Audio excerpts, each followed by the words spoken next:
حي على الصلاة.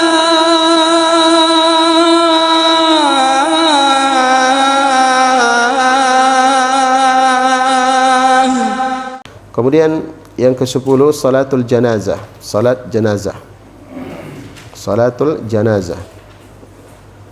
As-sunnatu an yaqra'a fiha bi Fatihatil Kitab wa surah wa yukhafit fiha makhafatatan ba'da at-takbiratil ula. Nah, ba'da at-takbiratil ula. Ya, dan adapun salat jenazah. Nah, salat jenazah kata beliau rahimahullahu taala yang sunnah pada salat jenazah adalah an yaqra'a fiha bi Fatihatil Kitab. Nah, membaca surah Al-Fatihah. Nah, membaca surah Al-Fatihah wa surah. Nah, dan membaca surat setelah surah Al-Fatihah. Apa suratnya? Tidak disebutkan. Nah, tidak disebutkan. Ya, yang jelas, nah, yang sunnah ya adalah membaca surah Al-Fatihah dan surat setelahnya. Artinya bukan surat Al-Fatihah saja. Bukan surat Al-Fatihah saja.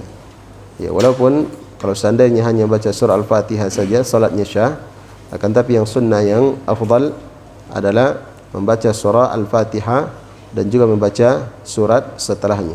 Nah, membaca surat setelahnya. Ya, dan tentunya ya surat yang dibaca adalah surat yang pendek. Ya, surat yang pendek. Ini kenapa demikian? Nah, karena salat jenazah yaitu adalah salat yang singkat. Nah, kata Nabi SAW, asri'u bil jenazah.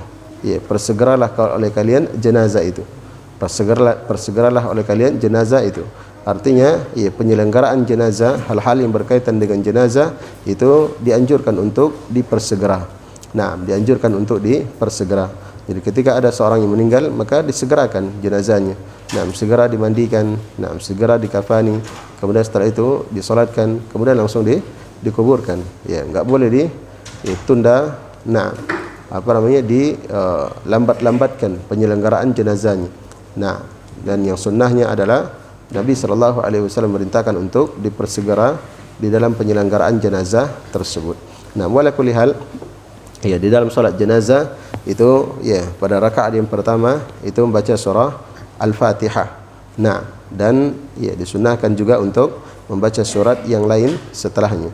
Adapun rakaat yang kedua, bukan rakaat, ya, takbir. Ya, kalau salat jenazah, nah itu takbir. Ya, tidak ada ruku'. Nah, pada takbir yang pertama membaca surah Al-Fatihah dan surat. Ya, kemudian takbir yang kedua, ya, berselawat kepada Nabi sallallahu alaihi wasallam. Kemudian takbir yang ketiga itu mendoakan mayit. Nah, mendoakan jenazah tersebut. Kemudian ya setelah itu takbir keempat dan langsung salam. Ya, langsung salam. Taib.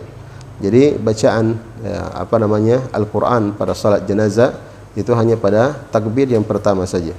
Adapun takbir yang kedua itu berselawat kepada Rasulullah sallallahu alaihi wasallam. Taib, ini tentang salat ya jenazah. Nah, tentang salat jenazah. Ya, selesai di sini penjelasan dari penulis rahimahullah berkaitan dengan bacaan-bacaan Nabi sallallahu alaihi wasallam di dalam salat. Nah, bacaan-bacaan beliau di dalam salat, ya, yang beliau mulai dari salat 5 waktu ya sampai ya salat ya selain dari salat 5 waktu sebagaimana yang telah berlalu bersama kita.